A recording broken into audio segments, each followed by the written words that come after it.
여러분, 오늘 이 자리에 함께 해주셔서 진심으로 감사드립니다. 지금부터 여러분과 함께 떠날 여정은 단순한 과거 이야기가 아닙니다. 그것은 우리가 함께 살아낸, 피와 땀으로 일구어낸 대한민국의 진짜 역사입니다. 폐허에서 시작해 기적을 만들어낸 그 뜨거웠던 시절, 박정희 대통령과 온 국민이 하나 되어 달렸던 그 위대한 여정을 지금부터 시작하겠습니다. 어둠이 내려앉은 폐허 위로 한 줄기 여명이 스며듭니다. 1953년 전쟁이 끝난 이 땅은 그야말로 잿더미였습니다. 공장은 무너지고 논밭은 황폐했으며 거리엔 굶주림에 지친 사람들만이 남았습니다. 세계 최빈국 1인당 국민소득 67달러. 대한민국은 그렇게 절망의 바닥에서 시작해야 했습니다. 안녕하세요. 오늘부터 여러분과 함께 떠날 이 여정은 바로 그 절망을 딛고 일어선 한 시대에 관한 이야기입니다. 그 중심엔 박정희 대통령이 계셨습니다. 1961년 5월 그분이 이끈 혁명정부는 단 하나의 목표를 내걸었습니다. 조국 근대화. 그것은 단순한 구호가 아니었습니다. 전 국민의 생존이 걸린 절박한 선택이었습니다. 당시 대한민국의 현실은 참담했습니다. 전체 인구의 절반 가까이가 문맹이었고 농촌에선 보릿고개마다 굶주림이 엄습했습니다. 공장이라고 해봐야 영세한 작업장 몇 개가 전부였고 수출액은 고작 4천만 달러에 불과했습니다. 외국 원조 없이는 하루도 버틸 수 없는 나라, 그것이 당시 대한민국의 냉혹한 현실이었습니다. 하지만 박정희 대통령은 달랐습니다. 그분은 원조와 그걸로는 절대 나라가 설 수 없다고 단언했습니다. 우리 스스로 일어서야 합니다. 하면 됩니다. 그분의 신념은 명확했습니다. 우리에게 석유도 광물도 없지만 우리에겐 사람이 있다는 것. 가난하지만 근면한 국민, 배우지 못했지만 배우려는 열망으로 가득한 민족이 있다는 사실을 믿었습니다. 혁명 정부는 즉시 행동에 나섰습니다. 부정부패를 척결하고 부정축제자를 처벌했으며 국가 재건을 위한 청사진을 그리기 시작했습니다. 박정희 대통령은 직접 공장과 농촌을 찾아다니며 국민들을 만났습니다. 나와 함께 이 나라를 세웁시다라는 그분의 호소는 진심이었고 국민들은 그 진심을 알아보았습니다. 폐허 위로 떠오르는 태양처럼 희망이 싹트기 시작했습니다. 그렇게 기적의 서막이 열렸습니다. 나라를 세운다는 것, 그것은 단순히 구호를 외치는 것이 아닙니다. 치밀한 계획과 냉철한 실행, 그리고 온 국민의 땀이 하나로 모여야만 가능한 일입니다. 1962년 대한민국 역사상 최초로 경제개발 5개년 계획이 시작되었습니다. 박정희 대통령이 직접 진두지휘한 이 계획은 한치의 오차도 용납하지 않는 정밀함으로 설계되었습니다. 청와대와 경제기획원에선 밤낮 없이 회의가 이어졌습니다. 어디에 공장을 세울 것인가, 어떤 산업을 먼저 일으킬 것인가, 한정된 자원을 어떻게 배분할 것인가. 모든 결정이 국가의 운명을 좌우했습니다. 박정희 대통령의 철학은 명확했습니다. 선택과 집중. 모든 것을 다 할 수는 없습니다. 가장 시급한 것부터, 가장 효과적인 것부터 시작해야 했습니다.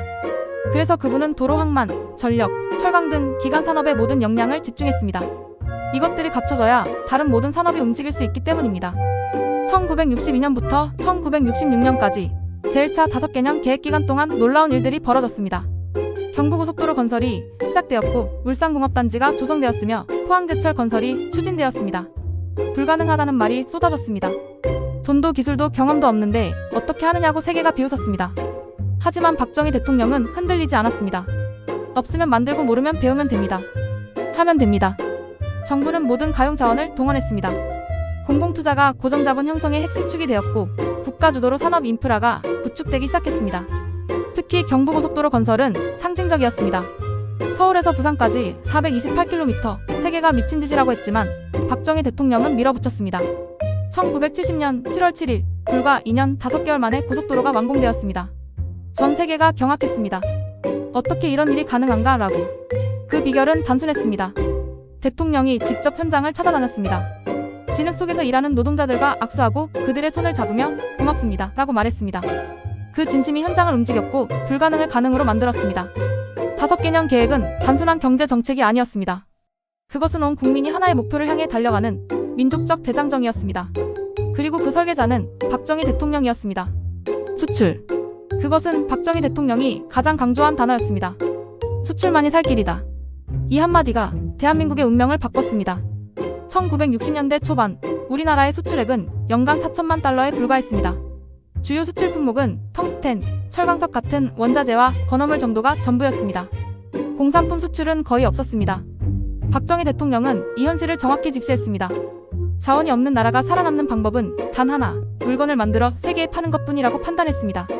1964년 박정희 대통령은 획기적인 결단을 내립니다. 수출진흥학대회의를 직접 주재하기 시작한 것입니다. 매달 한 번씩 대통령이 직접 수출 현황을 점검하고 기업인들을 만나 애로사항을 듣고 즉석에서 문제를 해결했습니다. 이런 대통령이 또 어디 있었습니까? 수출 한 달러가 얼마나 귀한지 누구보다 잘 아셨기 때문입니다. 정부는 수출 기업을 적극 지원했습니다. 수출 금융을 특별 지원하고 세제 혜택을 주었으며 무역사 절단을 파견해 해외 시장을 개척했습니다. 박정희 대통령은 직접 독일, 중동, 동남아를 찾아다니며 우리 상품을 팔았습니다. 국가 원수가 세일즈맨이 된 것입니다. 자존심이 상하지 않았겠습니까? 하지만 그분은 개의치 않았습니다. 나라를 살리는 것이 무엇보다 중요했으니까요. 결과는 놀라웠습니다. 1964년 1억 달러였던 수출액이 1970년엔 8억 달러를 돌파했습니다. 1977년엔 100억 달러를 넘어섰습니다. 불과 10여 년 만에 100배 이상 성장한 것입니다. 섬유, 신발, 가발, 전자제품, 조선, 메이드 인 코리아가 세계로 뻗어나갔습니다. 1974년 박정희 대통령은 수출 100억 달러 달성 기념식에서 눈물을 흘렸습니다. 우리 국민들이 해냈습니다 라고 하시며 말입니다. 수출은 단순히 돈을 버는 것이 아니었습니다. 그것은 자신감이었습니다. 우리도 할 수 있다는, 우리 제품도 세계와 경쟁할 수 있다는 민족적 자긍심이었습니다. 가난했던 나라가 당당히 세계 무역의 일원이 되는 순간 그 중심엔 수출만이 살 길이다 라고 외쳤던 박정희 대통령이 계셨습니다. 바다를 건너간 우리의 물건들이 결국 이 나라를 살렸습니다. 1970년대 초 대한민국 농촌의 풍경은 여전히 중세와 다름없었습니다.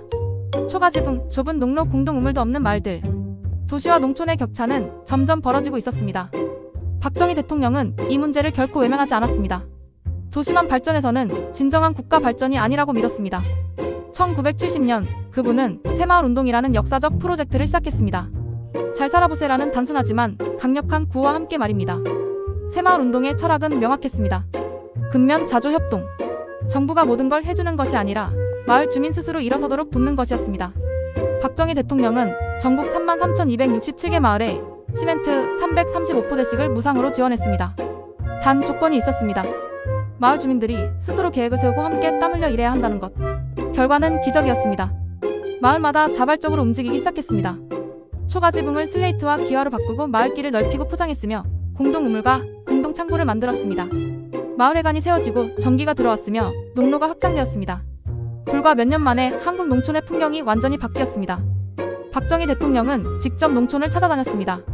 모범 마을을 격려하고 뒤처진 마을을 독려했습니다. 새마을 지도자들을 청와대로 초청해 직접 격려하고 그들의 이야기를 들었습니다.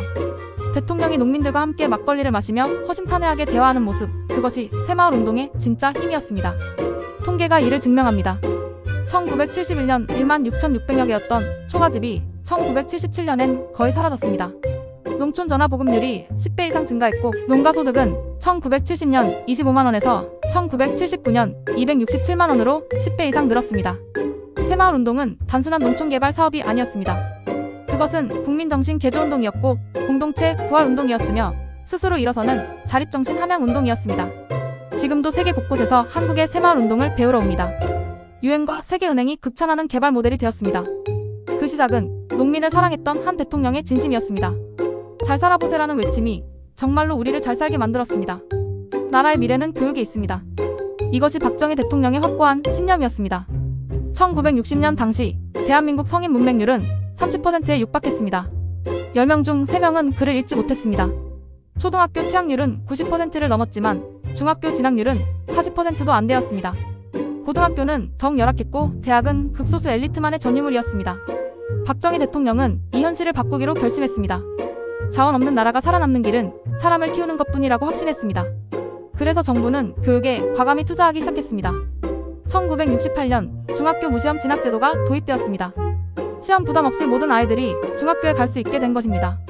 이는 혁명적인 변화였습니다. 학교가 우후죽순 세워졌습니다.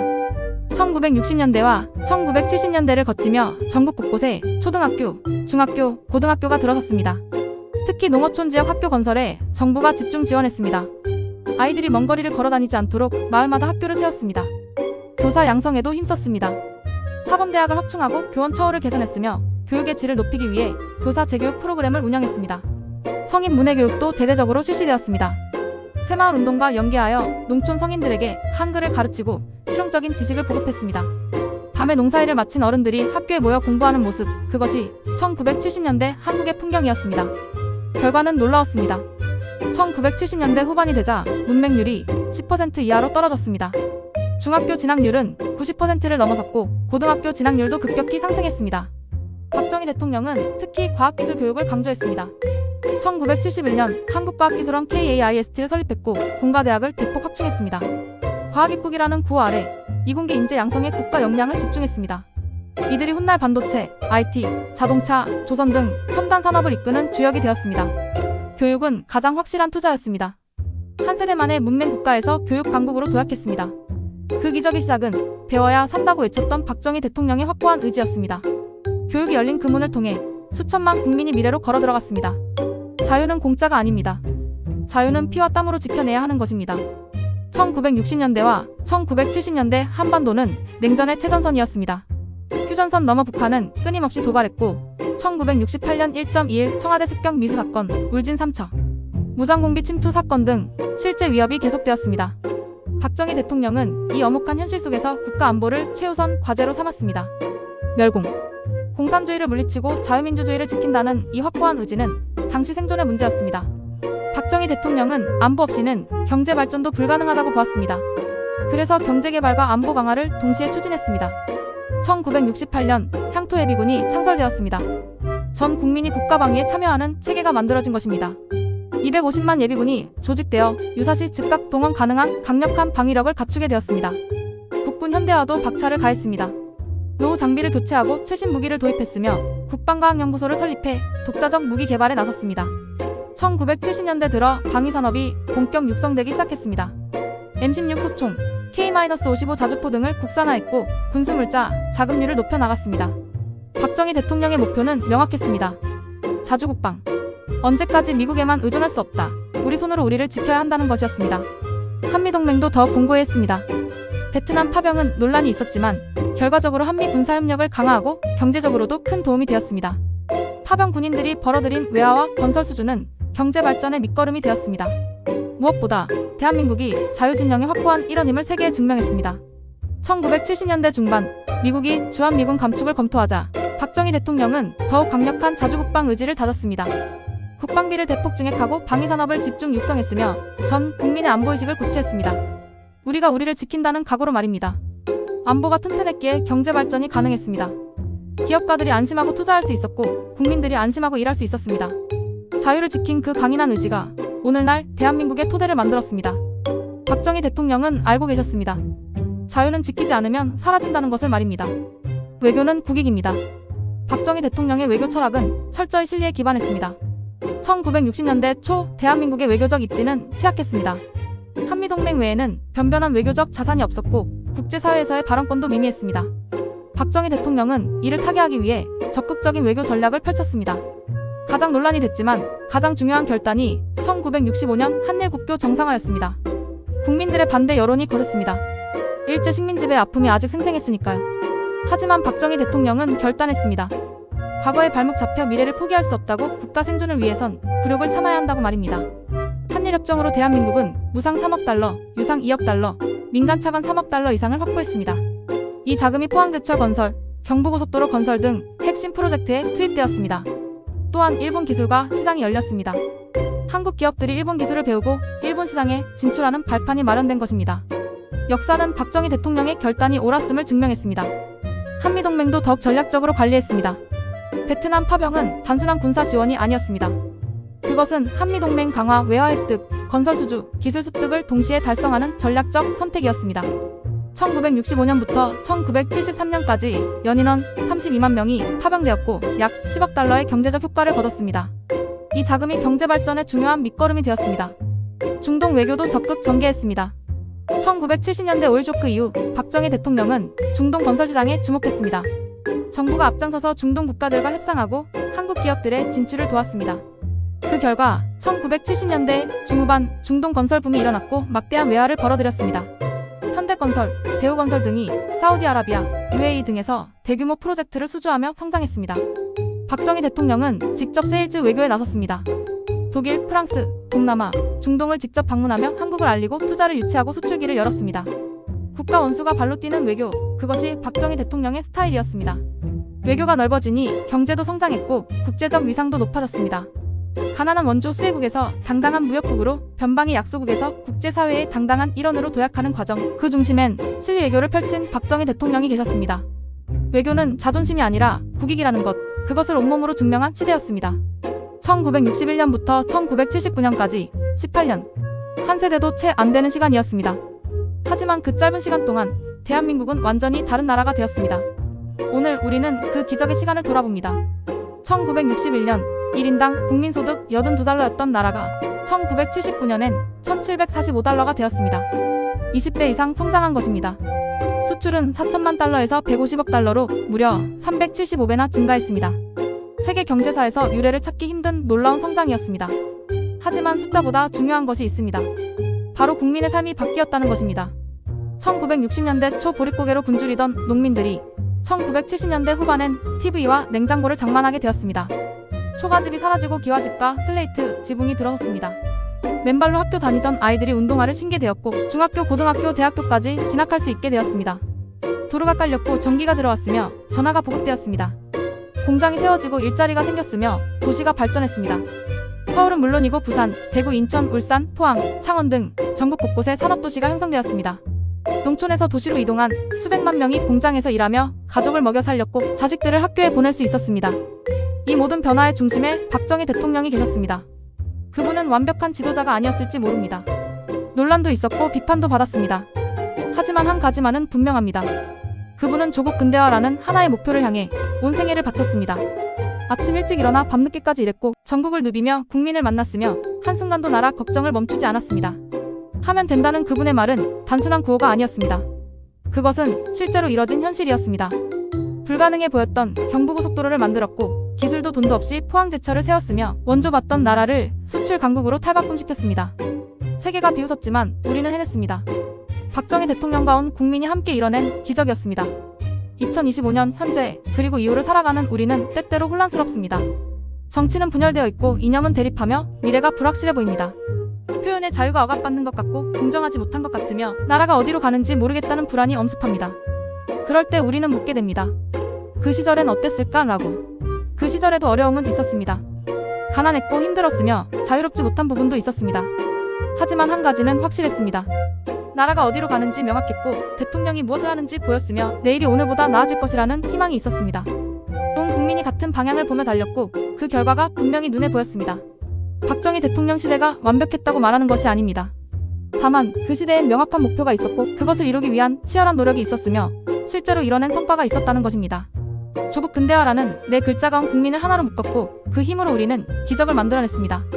오늘날 우리가 누리는 모든 것, 이 풍요로움, 이 편리함, 이 자유로움조차도 그 시절 피땀 흘린 세대가 없었다면 불가능했을 것입니다. 폐허에서 시작해 산업국가를 세우고 문맹에서 벗어나 교육 강국이 되었으며 원조받던 나라에서 원조주는 나라로 성장한 이 기적, 그 한가운데 박정희 대통령이 계셨습니다. 그분은 1979년 10월 비극적으로 세상을 떠났습니다. 하지만 그분이 남긴 유산은 지금도 우리 곁에 살아 숨쉬고 있습니다. 경부고속도로를 달릴 때마다, 포항제철이 만든 철강으로 지어진 건물을 볼 때마다, 메이드 인 코리아 제품이 세계로 수출되는 것을 볼 때마다 우리는 그 시절을 기억해야 합니다. 그 시절 손으로 세운 이 나라, 박정희 대통령과 우리 부모 세대가 피땀으로 일구어낸 이 터전, 그것이 바로 오늘날 대한민국의 토대입니다. 우리는 그것을 결코 잊어선 안 됩니다. 그리고 다시 한번 물어야 합니다. 우리는 지금 어디로 가고 있는가? 우리에게도 그 시절처럼 명확한 목표와 뜨거운 열정이 있는가? 다음 세대에게 무엇을 물려줄 것인가? 역사는 반복되지 않지만 교훈을 줍니다. 하면 된다는 정신 온 국민이 하나 되어 달리는 힘, 명확한 목표를 향한 흔들림 없는 의지. 그것이 우리를 여기까지 오게 만들었고 그것이 다시 우리를 앞으로 나아가게 할 것입니다. 그 시절을 기억하는 것은 과거에 머무는 것이 아닙니다. 그것은 미래로 나아가기 위한 나침반을 찾는 일입니다. 박정희 대통령과 그 시대를 살았던 모든 분들께 경의를 표합니다. 여러분이 만든 기적 위에서 우리는 오늘을 살아가고 있습니다. 진심으로 감사드립니다. 그리고 잊지 않겠습니다. 그 시절 손으로 세운 이 나라를